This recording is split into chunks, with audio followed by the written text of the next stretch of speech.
ইংল্যান্ডকে হারিয়ে টানা দ্বিতীয়বারের মতো বিশ্বকাপের ফাইনালে উঠেছে আর্জেন্টিনা। তবে ম্যাচের পর সবচেয়ে বেশি আলোচনায় ছিল লিওনেল মেসির পারফরম্যান্স। ৩৯ বছর বয়সেও আর্জেন্টাইন অধিনায়ক যে এখনও ম্যাচের ভাগ্য বদলে দিতে পারেন, সেটাই যেন আবারও প্রমাণ হয়েছে ইংল্যান্ডের বিপক্ষে। আর তা নিয়েই আলোচনা চলছে খেলার দুনিয়া জুড়ে।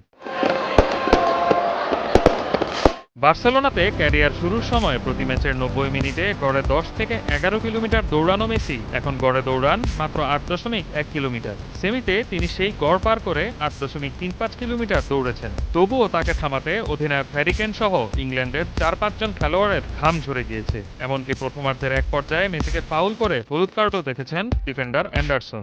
অনবদ্য পারফরম্যান্সে দলের দুইটি গোলেই অ্যাসিস্ট করে মেসি হয়েছেন ম্যাচসেরা। আর গোল্ডেন বুট ও গোল্ডেন বলের দৌড়েও তিনি এখন সবচেয়ে এগিয়ে। ম্যাচ শেষে মেসির এই পারফরম্যান্স নিয়ে ইংল্যান্ড কোচ থমাস টুখেল বলেন, আমি ইতিহাসের সেরা কয়েকজন ফুটবলারের বিপক্ষে কোচিং করিয়েছি, কিন্তু মেসির মতো কাউকেই দেখিনি। তাকে ৮৫ মিনিট আটকে রাখা গেলেও মাত্র ৫ সেকেন্ডেই সে পুরো রক্ষণভাগ ভেঙে দিতে পারে। অনেক দলই তাকে থামানোর চেষ্টা করেছে, কিন্তু সে সবসময়ই অপ্রত্যাশিত কোনো সমাধান বের করে ফেলে। আর্জেন্টিনার কোচ লিওনেল স্কালোনি দলের প্রশংসায় পঞ্চমুখ হয়ে বলেন, মেসি, ডি পল, মন্টিয়েল সবাই শেষ পর্যন্ত লড়েছে। তারা ফল নিয়ে ভয় পায় না, শুধু ফুটবলটাই উপভোগ করে। আমি জানি না সর্বকালের সেরা ফুটবলার হিসেবে স্বীকৃতি পেতে মেসির আর কি করার বাকি, তবে আজকের পর আর এ নিয়ে কোনো সন্দেহ থাকার কথা নয়।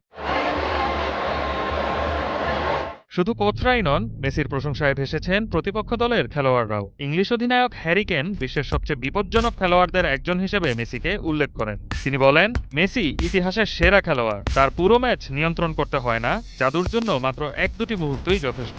সবচেয়ে বেশি অবাক করে যে সে এখনো ৩৯ বছর বয়সে এসে সর্বোচ্চ পর্যায়ে এভাবে খেলে যাচ্ছে।